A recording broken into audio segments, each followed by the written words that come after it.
You're watching ABC's Wide World of Sports.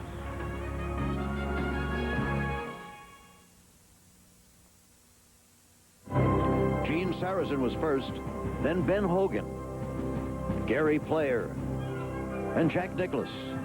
In the black and white world of the 1930s, Sarazen, wearing the +4 knickers of the time, completed the modern Grand Slam by winning a new tournament called the Masters. The taciturn hawk, Ben Hogan, wrapped up his slam in his only British Open appearance in the chill of Carnoustie in 1953. The Scots called him the Wee Iceman. The third to turn the trick was little Gary Player of South Africa as he won the U.S. Open in 1965. Jack Nicklaus did the Grand Slam 3 times, completing the trio here at St. Andrews to cap golf's greatest career. And now the new millennium starts with a new kind of golfer trying to join the historic quartet. He makes his bid for his first here at St. Andrews, just as Jack did for his third. In 1997, Tiger Woods at age 21 left his elders far in his wake, winning by a record 12 shots in the hallowed Masters at Augusta. The PGA Championship last year was no cakewalk. Challenged by a golfer even younger than he edged out Spain's Sergio Garcia by a single shot, emotionally drained at the end. And just last month, on the storied fairways of Pebble Beach, he left writers searching for new adjectives, winning the United States Open by 15 shots. Not even the great Nicklaus ever dominated so completely. Now, 6,000 miles from Pebble, one trophy remains. Here at the old links where Mary, Queen of Scots, played long centuries ago. The child prodigy, grown into a mature man, faces the old lady, as St. Andrews is called, hoping that she will be kind, that she'll let him avoid the devilish bunkers and the capricious bounces, and will let him walk the Swilcan Bridge to victory in the British Open.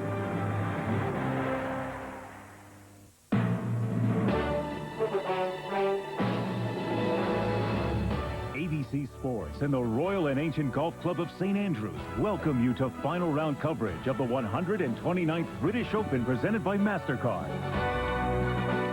The clear blue skies of yesterday have given way to an uncertain mix of clouds and bright intervals at St. Andrews. Breeze has become a wind, not a real stem winder like can happen here on the old course, but more of an up and down, unpredictable sort of thing. The crowd, some of whom were shirtless yesterday, are zipped into their anoraks this afternoon at just after 2 Scottish summertime. It's as capricious as only the British Open can get. So for the story, here's my ABC colleague, Mike Tirico. Thank you, Jim McKay, and we're so glad to have you with us on Championship Sunday at the Open Championship. Tiger Woods arriving and working his way over to the practice facility to warm up for his tee time, which is in 37 minutes, 2:40 local time. Here are the last 5 groups. Steve Flesch, the American, Ernie Els, the runner-up in the first 2 majors. They have just teed off of number 1. Tom Lehman and Dennis Paulson. Lehman, the past champ in the Open Championship. Paulson, his best major ever. These players tied for 7th. Lauren Roberts and David Toms are in a 3-way tie for 4th. Roberts has had 2 top 10s in majors already this year. Darren Clark has had Sunday experience towards the end of the field in the Open. Think back to Troon in '97, and Thomas Bjorn, the Dane, played in the 3rd round final group with Tiger Woods and had a tough time. We'll see how he does. Tied for 2nd with the world number 2, David Duval. It's Woods and Duval in the final group. They tee off at 2:40 local time or 9:40 Eastern. The other groups are already out on the golf course, and some early moves have been made by a couple of big-name players. Davis Love, 6 under for the day. He's at 8 under for the championship. Vijay Singh at 5 under for the day, also at 8 under.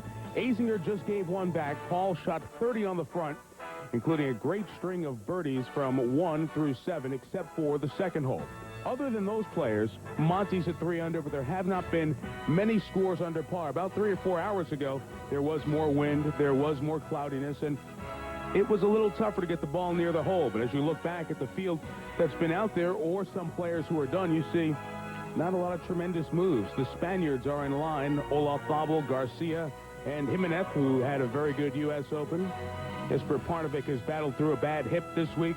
Mark O'Mara, champion in '98, survivor of the playoff with Brian Watts. 3 Aussies, O'Hearn, Allenby, and Parsons. Leonard, the past champion. Jim Furyk finished with a round of 72 today. Tom Watson made the cut, 5-time Open champion. Lee Westwood, disappointing 75 today, disappointing week. One of the world's top 5, and that's how the field stands from beginning to end at the 129th British Open. In a matter of the next 4.5 hours, someone will make that magical walk, perhaps golf's greatest, across the Swilcan Bridge, where so many past champions have come before to wait for the roaring throngs packed around the 18th in the R&A Clubhouse. Jack Nicklaus in the playoff, beating Doug Sanders in 1970 and throwing the putter into the air with joy. And Jack made that magical walk again 8 years later to kiss the claret jug. One of the great reactions in the history of the sport. 84 Seve, champion at St. Andrews. 1990, it was Nick Faldo. Who will it be in 2000? Will it be Tiger? Will we see history at the British Open? You don't win these tournaments by as many strokes as he's doing, but these are some of the things that make St. Andrews different and tough. Tiger putted from some 55 yards short of the 6th green on Saturday. And believe it, that wasn't a bad effort at all.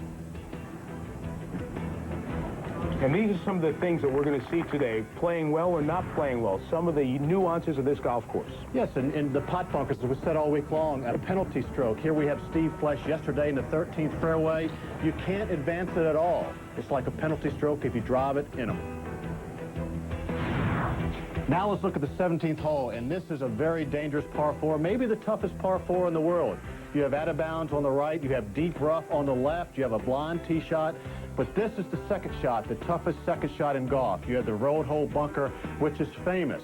You can't even get out if you put in there. And then you have the road to the right. Let's take a look at what happened yesterday. Sergio Garcia put it so close to the face, couldn't even think about going out, had to putt it back to the middle of the bunker, and had to take his medicine. Very tough to take. On tee, Tiger Woods.